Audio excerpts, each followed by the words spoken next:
Welcome to our English lesson. Hey, you showed up again. That means something. Not just because you pressed play, but because somewhere deep down, you decided today's not just another day. You didn't come for flashcards. You're not here to memorize verb tenses or tick off vocabulary bowls. You came for something more, to connect, to feel the language, to let it breathe, move, stir something. Because English isn't just grammar, it's rhythm, it's thought, it's feeling, it's human. And today, we're stepping into a story. A quiet one at first, but the kind that lingers long after. It's called My Introduction, and the voice behind it, George Brown. But before we get into George's world, let me ask you, have you ever had to introduce yourself in English? Script absent, no guidance, just you, a room full of people, and a ticking clock. Your thoughts vanish. Your tongue forgets how to move. Even your name feels foreign. It's a weird kind of pressure, isn't it? Vulnerable. But George strolls through it like he is in a sunny park. Let's hear how he does it. George Brown speaks. Good morning. Simple, direct, clean. My name is George Brown. No drama, no nonsense, just steady breath and eye contact. And honestly, I'm actually excited to tell you a little about myself. That silence there, that's sincerity. That's being present. I'm 28 years old, born and raised in London. Now imagine it, a city that never hits pause. Taxis blur the past. Crosswalks hum with footsteps. Noise, lights, movement, yet somehow it feels like home.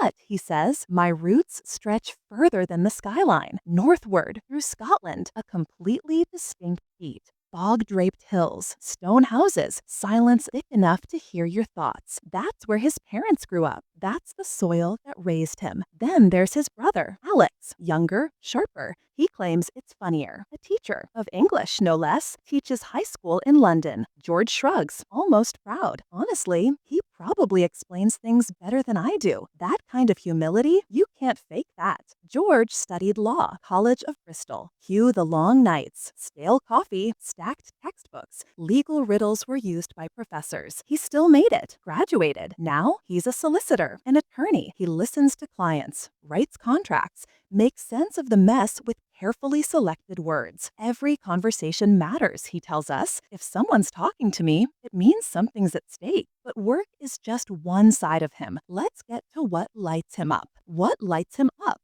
Books, he says. They're not paper, not pen. They're portals. To open a book is to leave the room, to wake up somewhere else entirely. One moment you're sitting in your apartment, next you're riding horseback across Mongolia. Music. When I can't find the words, music steps in, he says. One song, boom, my entire mood resets. Travel. Here he laughs. You can tell he means it. Menus he can't read, streets that have no names, unexpected kindness, new smells, new voices. Each trip teaches something that no textbook could ever teach. And misfortune? George isn't afraid to talk about that. I have failed. Plenty. But failure isn't a wall. It's a loud teacher with muddy boots. Clumsy, harsh, but honest. And if you keep an eye out, it teaches better than anything else. George Brown is that. And that's just the beginning. Vocabulary time. Let's pull out a few gems from George's story. These are not just terms. They're living, breathing words. Raise, to care for someone as they grow. Example, her aunt raised her with love and late night stories. Bustling,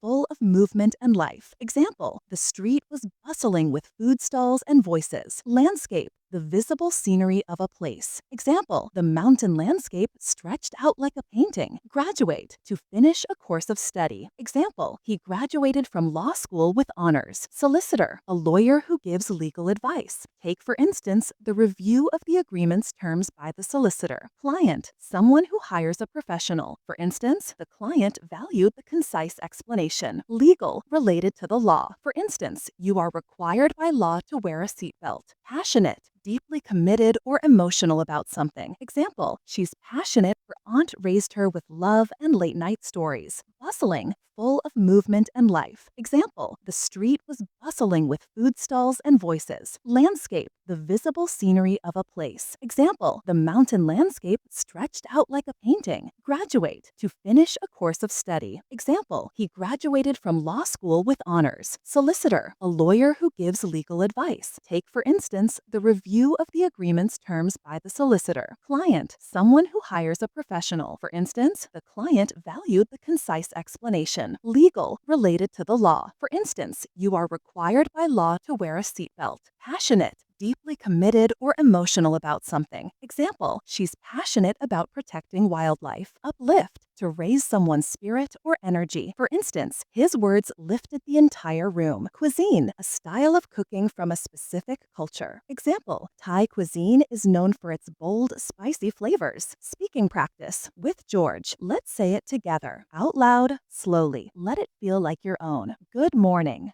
I'm George Brown, and I'm excited to tell you a little bit about myself. I'm 28 years old. I'm from the United Kingdom. I was born and raised in London, a bustling city full of life. But my parents came from the green landscapes of Scotland. I have one younger brother, Alex. He teaches English to high school students in London. I studied law at the University of Bristol, where I graduated. Now I work as a solicitor in a law office in London. My job is interesting because I make legal documents and give legal advice. Every day is different, and I always learn something new. One thing about me, I always push myself to do better. Talking to people and understanding them is something I enjoy. Effective communication is essential to effective collaboration. Now, let's talk about a few hobbies that I'm really passionate about. Reading books is at the top of my list. Books are magical. They can take you anywhere. I like to listen to music. It uplifts my spirit. Traveling is another passion of mine. I enjoy meeting new people,